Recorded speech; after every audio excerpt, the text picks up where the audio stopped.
अस्सलाम वालेकुम। लेजिक, जिसका मतलब है लेजर इन सीटू केराटोमाइलोसिस, ये एक बहुत पॉपुलर लेजर आई सर्जरी है जिसके जरिए से आंखों की कुछ कंडीशंस को ट्रीट किया जाता है, जैसा कि नियर साइटेडनेस, फार साइटेडनेस और एस्टिग्मेटिज्म वगैरह। आंखों की ये तीनों कंडीशंस रिफ्रैक्टिव एरर यानी कि कॉर्नियल डिफेक्ट की वजह से होती है और आमतौर पर इन कंडीशंस को स्पेक्टेकल्स पहनकर ट्रीट किया जाता है। लेकिन लेजिक के जरिए अब इन कंडीशंस को परमानेंटली ठीक किया जा सकता है।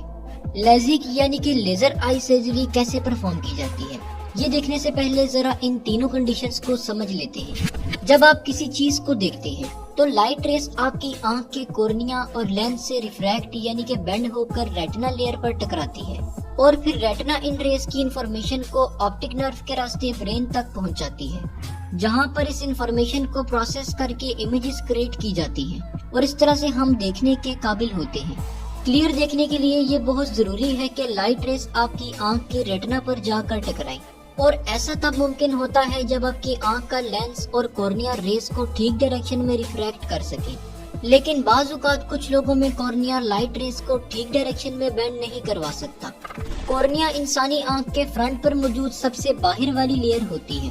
ये देखने में ट्रांसपेरेंट और राउंड सी होती है, मगर रिफ्रैक्टिव एरर के मरीजों में कॉर्निया की शेप नॉर्मल हालत से जरा चेंज हो जाती है, जिसकी वजह से इनमें अमूमन 3 किस्म की कंडीशंस जन्म ले सकती हैं। नंबर 1, नियर साइटेडनेस और मायोपिया।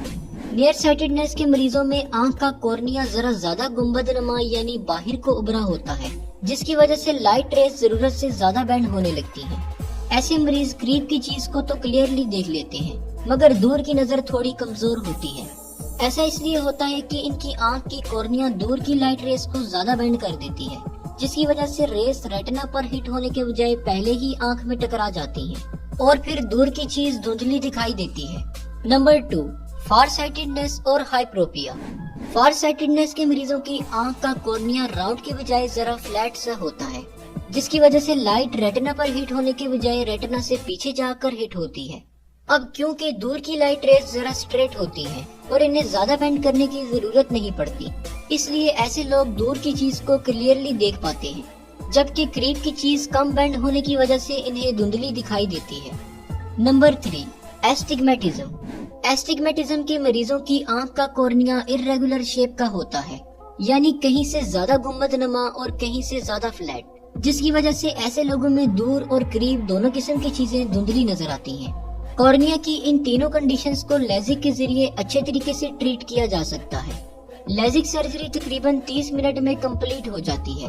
सर्जरी के दौरान सबसे पहले आंखों में कतरे डालकर आंखों को सुन्न कर दिया जाता है ताकि सर्जरी करते वक्त तकलीफ ना हो। इसके बाद आंख पर सक्शन रिंग रखी जाती है ताकि आंख का कॉर्निया जरा बाहर को निकले। इस दौरान आंखों में प्रेशर सा फील हो सकता है। इसके बाद सर्जन कॉर्निया के ऊपर वाले हिस्से में कट लगाकर फ्लैप सा क्रिएट कर लेता है। जिस सर्जिकल टूल से कॉर्निया को कट किया जाता है उसे माइक्रोकेराटोम कहा जाता है। फिर इसके बाद डॉक्टर एक्सपोज्ड कॉर्निया को लेजर के जरिए से शेप देना शुरू कर देता है।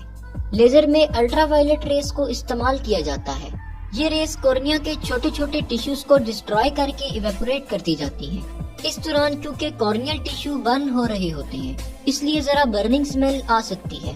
सर्जन अगर नियर साइटेडनेस के मरीजों को ट्रीट कर रहा हो तो वो कॉर्निया के सेंटर रीजन से टिश्यूज को कम करता है ताकि कॉर्निया की शेप गुंबदनुमा से नॉर्मल राउंड हो सके। और अगर सर्जन फार साइटेडनेस के मरीजों को ट्रीट कर रहा होगा तो कॉर्निया के साइड वाले टिश्यूज को डिस्ट्रॉय करेगा ताकि कॉर्निया की शेप फ्लैट से तब्दील होकर नॉर्मल राउंड हो जाए। और इसी तरह एस्टिग्मेटिज्म के मरीजों को भी इनकी कॉर्नियल शेप के हिसाब से ट्रीटमेंट दिया जाता है। जब सर्जरी कंप्लीट हो जाती है तो सर्जन कॉर्नियल फ्लैप को दोबारा से आंख के ऊपर रख देता है। क्योंकि कॉर्निया बहुत जल्दी हील होने की सलाहियत रखता है, इसलिए स्टिचेस या बैंडेजेस लगाने की जरूरत नहीं पड़ती। लेजर आई सर्जरी यानी लेजिक से तकरीबन 96% मरीज ठीक से देखने लगते हैं और इन्हें ऐनक से छुटकारा मिलता है। शुक्रिया, अल्लाह हाफिज।